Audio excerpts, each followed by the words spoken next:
a haka aka samu wani shaidani makiyin addinin Allah ya zo ya ce lailatul qadr da ake nema ma amma bar wahalar neman lailatul qadr. Lailatul qadr da ake nema a bar wahalar nema, kawai an ziga mutane ne suna neman abin da babu. Kuma shaidanun da suke goya masa baya akan wannan mummunan aƙidan dilmiyar da musuluncin suna nan. Wannan wani irin rashin rabo ne. Yanzu idan an taba addini a ranka baka jin an yi masas da ruhinka. In an taba addini, lailatul qadri da ijma'in duniyar malaman duniya gaba ɗaya, lailatul qadri da ake neman sa, ake bautan Allah, ake zubar da gumi saboda a dace da lailatul qadri, amma a samu wani mara rabo shiki ya zo ya rushe wannan alkhairi, ya rushe juhudi na al'ummar musulmi. Wallahi wallahi wallahi waɗanda suke afuwa akan wannan cin mutunci da ake yi ma addini, wallahi ka sace Allah ne musu. Wallahi cin amanan addini irin wannan, wallahi kar mutum ya zace Allah ba zai bar shi.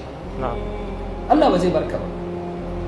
Addini ba ra'ayi bane, addini ba ganin dama bane, ba jam'iyya bane, ba haɗaka bane, ba fati bane.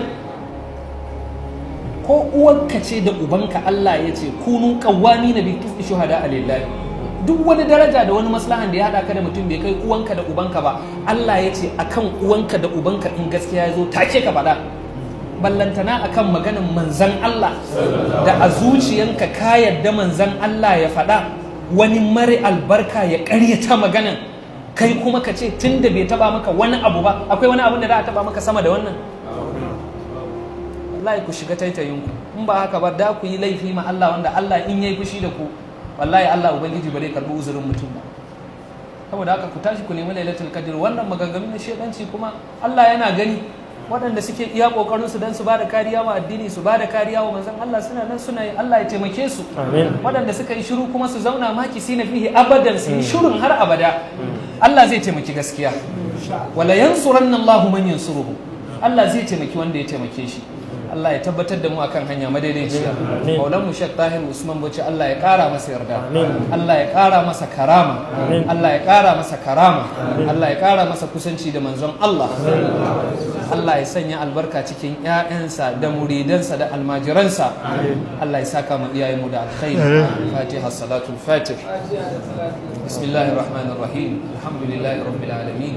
الرحمن الرحيم مالك يوم الدين إياك نعبد وإياك نستعين اهدنا الصراط المستقيم صراط الذين أنعمت عليهم غير المغضوب عليهم ولا الضالين. اللهم صل على سيدنا محمد الفاتح لما أغلق والخاتم لما سبق ناصر الحق بالحق والهادي إلى صراطك المستقيم وعلى آله حق قدره ومقداره العظيم.